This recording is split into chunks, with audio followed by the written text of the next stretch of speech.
Qual foi a primeira pregação de Jesus? Não poeticamente falando, dizendo que ele falou no Antigo Testamento, mas de fato quando ele começou a pregar, quando ele começou o seu ministério aos 30 anos de idade, qual foi a primeira mensagem que ele pregou? Depois que ele foi batizado por João, depois que ele foi tentado pelo inimigo no deserto, quais foram as primeiras palavras que saíram de sua boca em tom de pregação, como realmente a mensagem do Evangelho, proferida por ele? Em Mateus 4,17 está escrito da seguinte maneira: Desde então começou Jesus a pregar e a dizer: Arrependei-vos, porque é chegado o reino dos céus. Marcos capítulo 1, versículo 14 e 15 diz: E, depois que João foi entregue à prisão, veio Jesus para a Galiléia, pregando o evangelho do reino de Deus, e dizendo: O tempo está cumprido e o reino de Deus está próximo. Arrependei-vos e crede no evangelho. Aqui em Marcos ainda fica mais evidenciado, porque ele diz assim: pregando o evangelho do reino de Deus.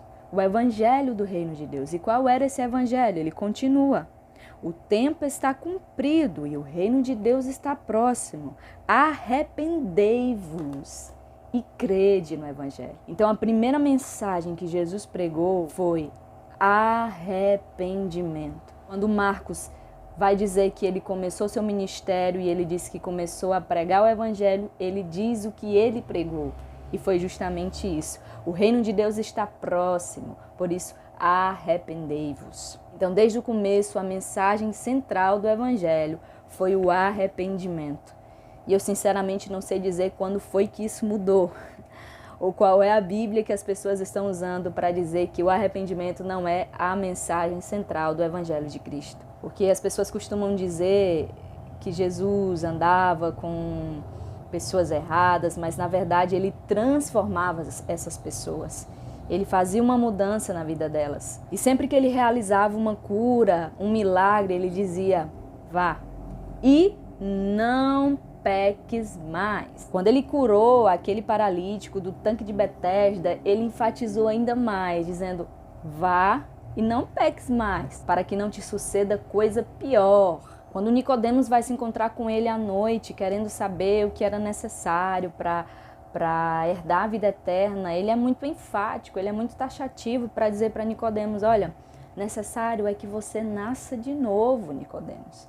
Então, aquilo pareceu muito louco, mas é isso, é uma nova vida, uma transformação de vida. Sem essa transformação, não há evangelho. Sem essa mensagem central de arrependimento, de transformação, é qualquer outra coisa, menos o evangelho de Cristo que está sendo pregado. Porque a Bíblia vai dizer que Cristo morreu por nós, sendo nós ainda pecadores, para nos reconciliar com o Pai. Então, se não há, segundo a galera moderninha aí, dessa tal de graça, que a pessoa pode fazer qualquer coisa, não existe mais santidade, todo mundo pode continuar do mesmo jeito, então o sacrifício de Jesus fica uma coisa sem sentido, porque se ele morreu porque nós éramos inimigos de Deus, por conta do nosso pecado, e ele morreu para que nós fôssemos reconciliados com Deus. Então, de repente, eu já não tenho mais que deixar de fazer as coisas que eu fazia antes. Não existe mudança de vida, é apenas uma confissão de credo. Agora eu sou crente, mas eu continuo tocando forró, exaltando a fornicação, exaltando a prostituição. Eu canto forró, mas o que importa é meu coração. Eu agora pertenço a Jesus, mas eu não preciso mudar minhas vestes. Eu posso continuar mostrando aí as minhas vergonhas para todo mundo ver que Deus não se importa com isso.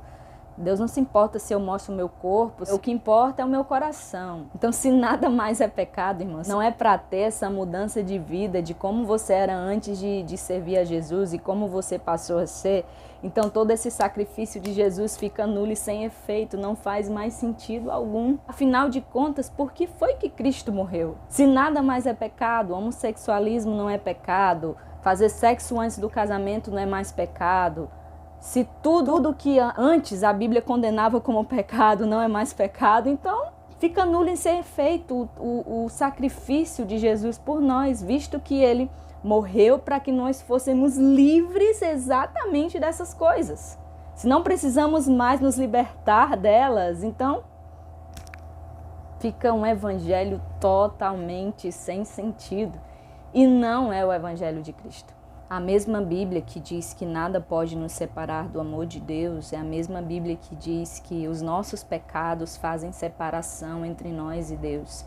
Quando Jesus Cristo ele estava naquela cruz e ele levou sobre si todos os nossos pecados, ele mesmo se viu abandonado pelo Pai, a ponto de dizer: Pai, por que me desamparaste? Porque naquele momento ali estava sobre ele os nossos pecados. E Paulo vai dizer que quando voltamos a praticar as antigas práticas das quais Cristo já havia nos libertado, é como se nós novamente crucificássemos o Senhor Jesus. Jesus disse: vinde a mim, todos vós que estáis cansados e sobrecarregados, e eu vos aliviarei. Sim, ele disse: tomai sobre vós o meu jugo, que o meu jugo é suave, o meu fardo é leve. Mas em momento nenhum ele disse: não existe fardo, ainda existe um peso para você carregar. Que peso é esse? Jesus vai dizer: aquele que quiser vir após mim, negue-se a si mesmo, tome cada dia a sua cruz, e então siga-me. É a cruz, irmãos. Evangelho sem cruz não é evangelho. Jesus disse que nos aliviaria do fardo do pecado, porque o pecado, irmão, ele traz morte, ele traz dor, traz sofrimento. Mas os mandamentos do Senhor, Jesus vai dizer que não são pesados. E o próprio Jesus disse: o meu fardo é suave, o meu fardo é leve. Tira esse fardo pesado de pecado e toma sobre vós a minha cruz. Neguem-se a si mesmos. Gente, a mensagem do Evangelho é tão simples, é tão fácil de entender. Tudo que alguém precisa saber para ser salvo está escrito na Bíblia. Embora a teologia meio que complique muita coisa, mas a mensagem central do Evangelho ela é muito simples: arrependimento, mudança de vida. Jesus disse: vocês me amam? Então cumpram com os meus mandamentos. Aí as pessoas querem distorcer a Bíblia e dizer o que Deus gosta e o que Deus não gosta. Agora me diz uma coisa: quem sabe mais do que você gosta senão você mesmo? Você sabe o tipo de comida que você gosta, você sabe o tipo de filme que você gosta. Então alguém chega pra você e diz assim: olha, você não gosta disso não, eu é o que sei do que você gosta. Não faz sentido, né? Mas muitas pessoas querem fazer isso com Deus. Ele deixou a sua palavra, ele deixou do que ele se agrada, mas pessoal, eu é que sei do que é que Deus gosta. E eu sei que Deus gosta que eu ande assim, todo errado, e ele não se importa. Sendo que Deus já deixou escrito do que ele gosta. Então é a mesma coisa de alguém chegar para você que odeia picles, por exemplo. Para mim, que não gosta de picles, não, Marina, você gosta de picles sim. Você gosta de picles sim, porque eu é que sei, não você. Então não faz sentido, gente. Quem sabe do que Deus gosta é Ele mesmo. E Ele revelou isso pra gente na sua palavra, deixou tudo muito claro e muito simples. Só quem se faz de tolo para melhor passar é quem não entende. Só em Gálatas 5 tem lá uma listinha com 23 obras da carne, se eu não me engano, são 23, mas no final diz assim: e coisas semelhantes a estas, das quais vos advirto que quem cometem tais coisas, os que cometem tais coisas, não herdarão o reino de Deus. Simples assim. Daí as pessoas veem lá a listinha: feitiçaria, prostituição, inimizade, porfia. Tem lá uma lista imensa, ainda diz coisas semelhantes a esta. E as pessoas olham e dizem: não. Isso aí alguém escreveu, mas eu é que sei o que Deus gosta e Deus conhece o meu coração. Então, meu irmão, você tem que tomar uma decisão. Ou você crê no que está escrito na Bíblia e segue o cristianismo bíblico, ou você assume logo que você não crê no que está escrito na Bíblia e que você tem a sua própria verdade. Eu acho que você vai estar errando menos do que dizer que você serve a alguém e não cumpre com os mandamentos dessa pessoa. Então, isso soa um pouco contraditório, um pouco louco, sabe? Porque qualquer outra religião, você vê aí o Islã, as pessoas cumprem o que Maomé deixou escrito para eles. Então, se você se diz cristão e não não segue o livro que foi deixado como base para esses ensinamentos. Então, reveja seus conceitos, porque o próprio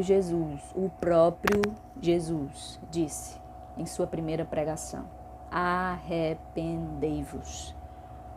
Ele ama você, ele quer te salvar, mas para isso tem que haver arrependimento.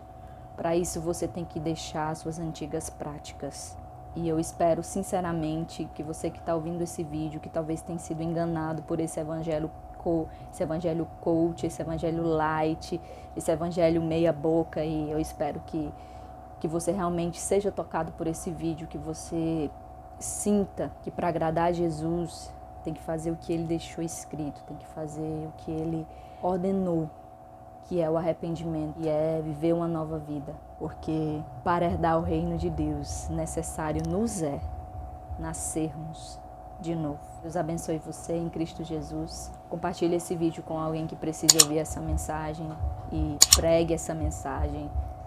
Seja mensageiro do verdadeiro evangelho, o evangelho que traz arrependimento, o evangelho que traz mudança de vida. Em nome de Jesus.